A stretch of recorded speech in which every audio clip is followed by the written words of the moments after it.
सभी शिक्षकगण को मेरा सादर प्रणाम। इस देश की शान, पहचान, सम्मान, इस तिरंगे को नमन करते हुए मैं कहना चाहती हूँ कि मेरी सांसों पर तुम्हारा अनगिनत एहसान है, तेरी खुशहाली रहे कहता मेरा ईमान है।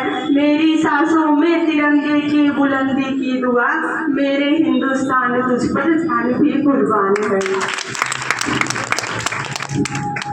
मैं मधु इस स्वतंत्रता दिवस के अवसर पर आप सभी का स्वागत, वंदन, अभिनंदन करती हूँ। जैसा कि हम सब जानते हैं, आज ही के दिन हमारा प्यारा देश भारत आज़ाद हुआ था और इस आज़ादी के पीछे बहुत सारे वीर सपूतों ने अपनी जान गंवाई थी और तब जाकर कहीं हमें आज़ादी मिली थी।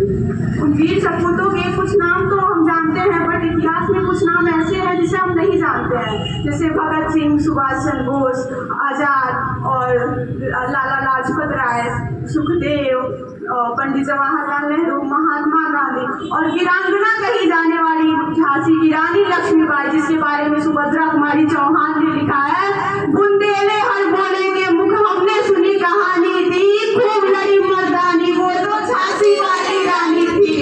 एक बार बोलिए भारत माता की जय।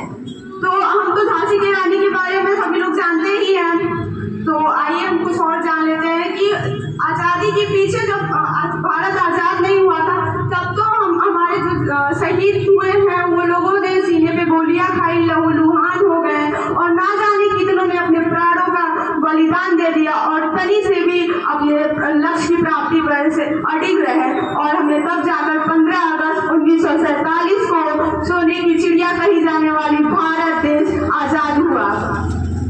और मैं उन वीर शहीदों के लिए और जो पहले हमें स्वतंत्र कराए और जो आज भी सीमा पे लड़ रहे हैं, मैं उनके लिए चंद पंक्तियां पेश करना चाहती हूँ कि चलो फिर से वो नज़ारा याद कर लें, चलो फिर से वो नज़ारा याद कर लें, शहीदों के दिल में थी जो ज्वाला याद कर लें, जिसमें बहकर लहू पहुंची थी किनारे पर, देशभक्त की वो खून की धारा याद कर लें।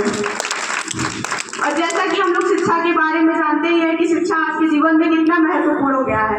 यहाँ हम सब उपस्थित हैं एक शिक्षा के लिए। शिक्षा मिलेगी तभी हमें लक्ष्य की प्राप्ति होगी। और NEP 2020 जैसा कि सबको पता है कि परीक्षाएं हो रही हैं और हमारा जो मन घबरा जाता है कि कब रिजल्ट आएगा, कब परीक्षाएं होंगी, और यहाँ तक असाइनमेंट फाइल, उसी में पढ़ाई भी है, असाइनमेंट फाइल भी है।